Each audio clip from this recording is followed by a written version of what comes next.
In the world's most impenetrable jungles, something invisible is hunting. Not a predator with teeth or claws, not a snake coiled in shadow. This killer moves without sound, strikes without warning, and has claimed more human lives than every big cat, venomous snake, and crocodile combined. It weighs less than a grain of rice. It lives for only weeks, yet this creature has shaped the destiny of empires, halted armies, and rewritten human history more than any general or king.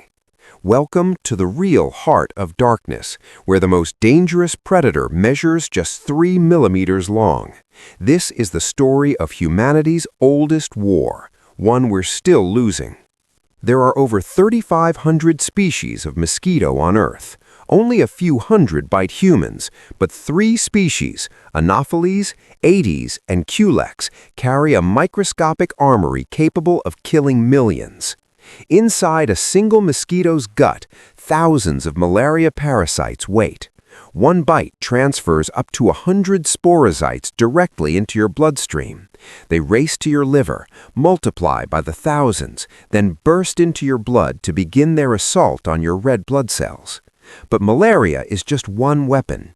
Dengue fever, yellow fever, Zika, chikungunya, West Nile virus, Japanese encephalitis.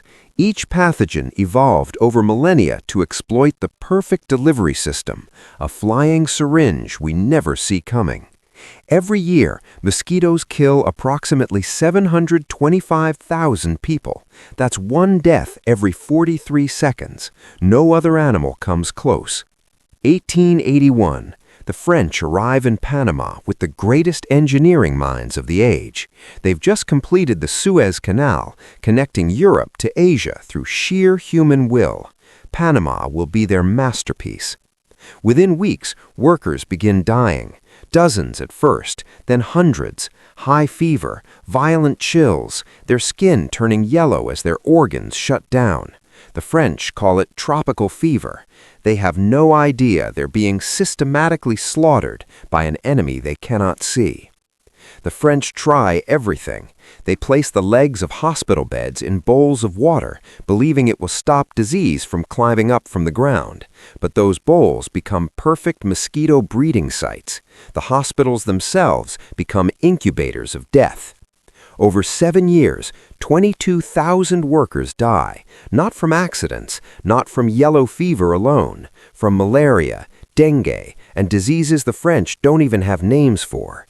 In 1889, France abandons the project, the greatest engineering nation on Earth, defeated by something invisible. The Americans will arrive 15 years later, but they'll bring something the French didn't have. A man who finally understood what was hunting them. Cuba, 1900. American soldiers are dying by the thousands during the Spanish-American War. Army physician Walter Reed is given an impossible mission: stop the invisible killer. For centuries, doctors believed diseases spread through bad air, miasma rising from swamps and corpses. Others thought yellow fever spread through contaminated clothing and bedding.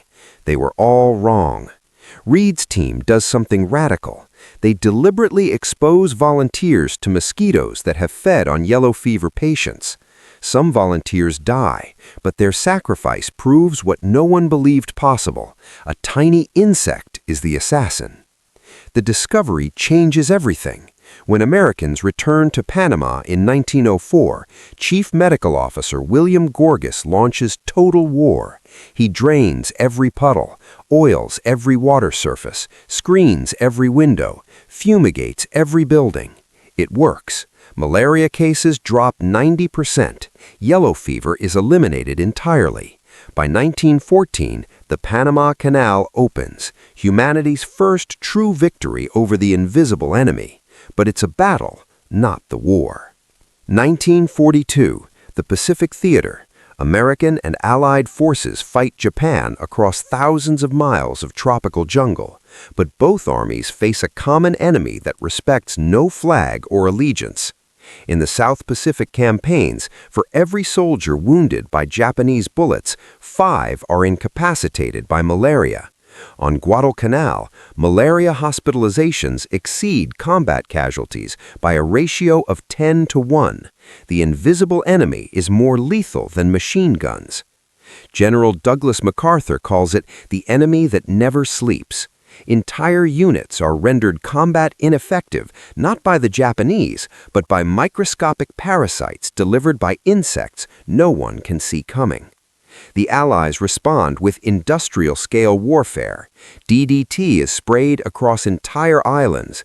Every soldier carries anti-malarial drugs. Mosquito netting becomes as essential as ammunition.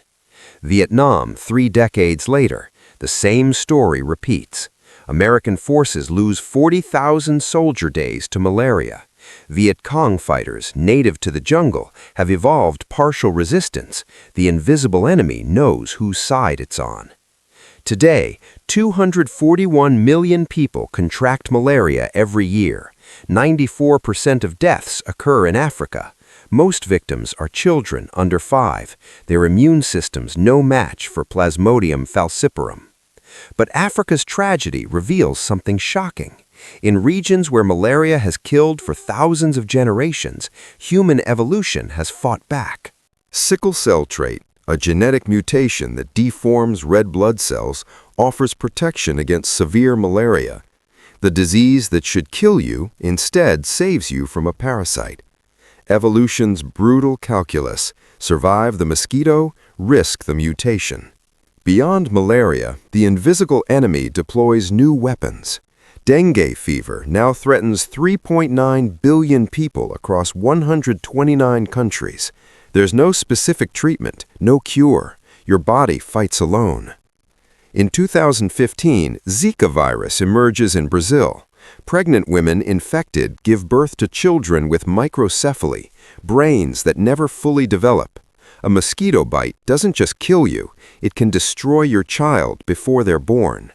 Humanity is finally learning to fight back with weapons the invisible enemy can't evolve past.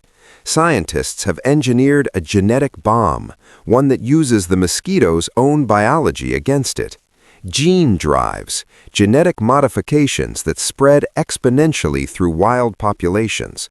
Release a few thousand modified mosquitoes, and within generations, the entire population carries genes that make them sterile, unable to transmit disease, or unable to reproduce at all. In Burkina Faso, genetically modified mosquitoes reduced wild populations by 96%. In Brazil, dengue cases dropped 77% in areas where modified Aedes aegypti were released. But success raises terrifying questions. What happens when we eradicate a species that has existed for 100 million years? Mosquitoes pollinate plants, feed birds, bats, fish, and frogs. Remove them, and entire ecosystems could collapse. Or perhaps nothing happens at all. Most ecologists believe other insects would fill the vacuum. The invisible enemy might be the one species Earth could lose without consequence. As the planet warms, the invisible enemy advances. Mosquitoes, once confined to the tropics, now breed in southern Europe, the northern United States, and regions that were too cold just decades ago. Permafrost in Siberia and Canada is melting, exposing ancient mosquito larvae frozen for thousands of years. Some revive. Some carry viruses we've never encountered, diseases we have no immunity against, no vaccines for, no treatment protocols to follow. In 2023, locally transmitted malaria cases appeared in the United States for the first time in 20 years. Florida, Texas, regions that had been declared malaria-free. The invisible enemy is reclaiming lost territory. We've held the line for a century. But climate change, international travel, and evolving drug resistance are shifting the battlefield. The war isn't over, it's evolving. Behind every statistic is a person, a child who never made it to their 5th birthday, a mother who survived cerebral malaria but lost her ability to walk, a father working 3 jobs to pay for dengue treatment that may not save his daughter. In endemic regions, families sleep under insecticide-treated nets every night. They drain standing water daily. They recognize the early symptoms of infection better than most doctors in developed nations. This is survival in the age of the invisible enemy. Vigilance not for days or months, but for every day of your life. One moment of carelessness, one mosquito bite, and everything changes. The mosquito was here before humans walked upright. It will likely be here long after we are gone. We've built cities, split atoms, and walked on the moon, but we still can't defeat an insect that weighs less than a snowflake. Perhaps that's the lesson. The invisible enemy reminds us that for all our intelligence, for all our technology, we're still part of nature's web, prey as much as predator. Every year, 3 trillion mosquitoes are born. Every day, 2,000 people die from the diseases they carry. The war continues. The invisible enemy remains undefeated, and somewhere in the jungle, right now, it's hunting.